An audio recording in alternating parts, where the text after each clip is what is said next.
Hey everyone! My name is Ben, and you're listening to A Daily Dose of English.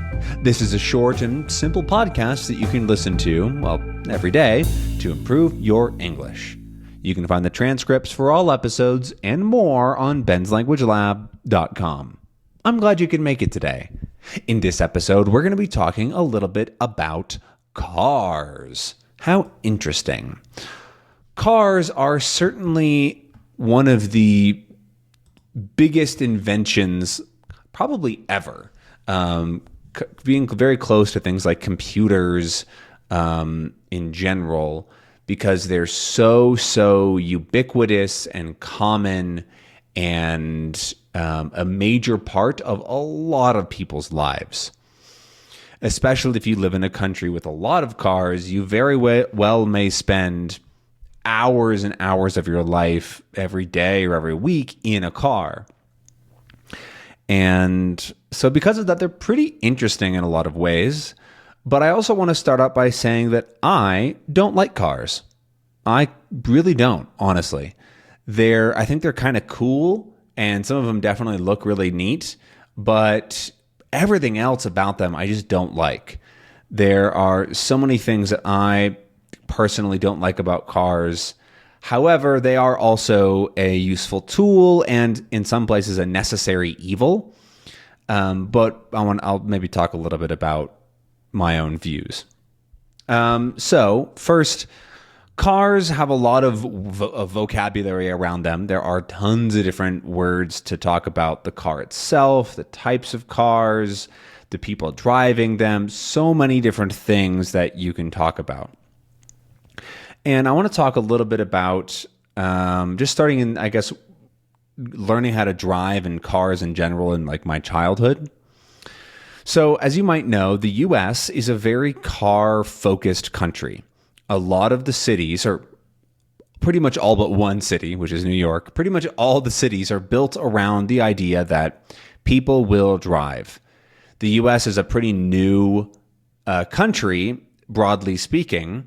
And so a lot of the cities were able to be designed around cars because they weren't super old and super hard to tear down, essentially, when cars came around.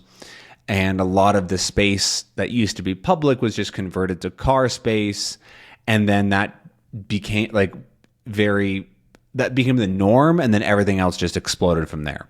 So there are many parts of the country that were only really built with cars in mind.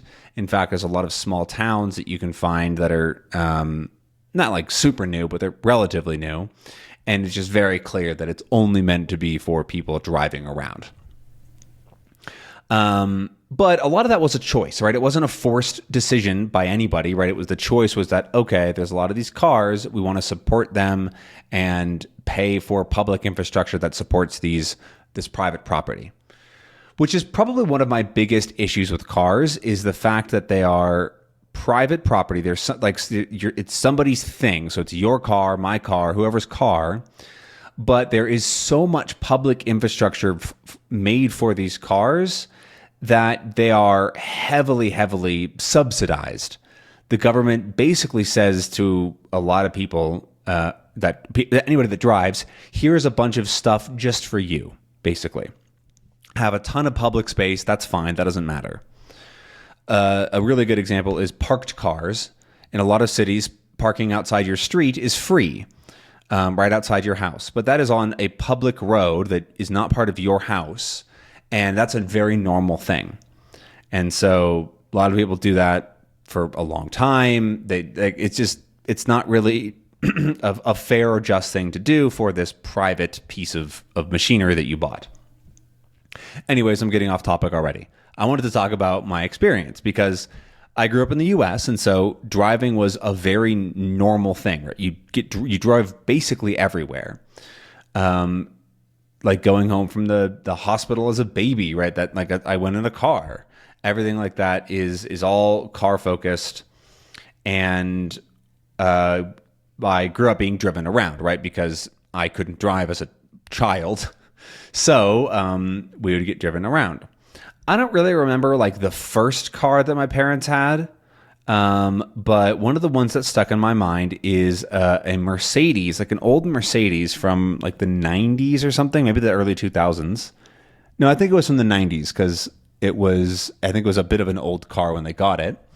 But it had these seats in the very, very back that faced backwards. And I always loved that as a kid. That was so cool to me. There was the normal driver's seat, passenger seat, then there was the seats behind them, and then there was the trunk that also had these like seats that you could sit in and look out the back of the window. And that was super cool. I loved that. And yeah, there's not very much time in these episodes. Oh my God. There's things that I want to say. I've driven in lots of different cars, but I actually want to skip forward to learning how to drive, because this is something that's a little bit interesting in the US, because you can learn how to drive when you're 15 years old in the city. And in lots of like smaller towns or farms, you can learn to drive when you're like 14 or younger, because it's like, oh, you're helping out on the farm or whatever. But legally, you can learn to drive when you're 15, and you can get what's called a learner's permit. And that's where you are allowed to drive the car if there is, I think, your parent next to you who has had their driver's license for a certain amount of years or whatever it is. And so you're legally allowed to drive a vehicle and be the only like driver if you have somebody next to you who knows what they're doing, basically. Which is, and actually, once you've had it for 6 months, so once you're like 15 and a half, you can drive yourself around, or you can drive your sibling around. You can't have your friends in the car yet. That's illegal. You have to be 16 to do that. Yeah, don't go too fast. You have to be 16 years old before you can get your actual driver's license and drive your friends around. And so there's these steps you can go to, but essentially you can be a driver when you're 15 years old, which is crazy in the US. And when I was 16, I got a car. My dad got a car because a friend of his at work was selling a car, and he's like, okay, well, Ben wants to go to school and I don't want to take him, so I'm going to get him this. It wasn't that expensive. I think it was like $1,200, and it worked great for a while, and then we were able to sell it for like $900. And so it was like renting a car for like 2 years for really cheap. So it actually ended up being great. But it was an old Toyota Camry from like 2006. And that must have been like 2015 when I got it, I think, maybe 2014, something like that. And that was a nice little car. It was very simple. It was easy to drive. It was not nice, but it was very functional. And so I definitely like those types of cars if I were to get a car. I don't own a car, and I don't want to own a car pretty much ever, which I think is how I'm going to end talking about this, because I really don't want to own a car. They are expensive. There are many estimates that they cost around $800 to $1,000 a month, depending on what kind of car it is, on like maintenance costs, gas. Gas is really expensive now. And all these things you have to put into a car make it an expensive thing to have over the course of time. And also because like they also are expensive things. They're cars. It's like a big complex piece of machinery.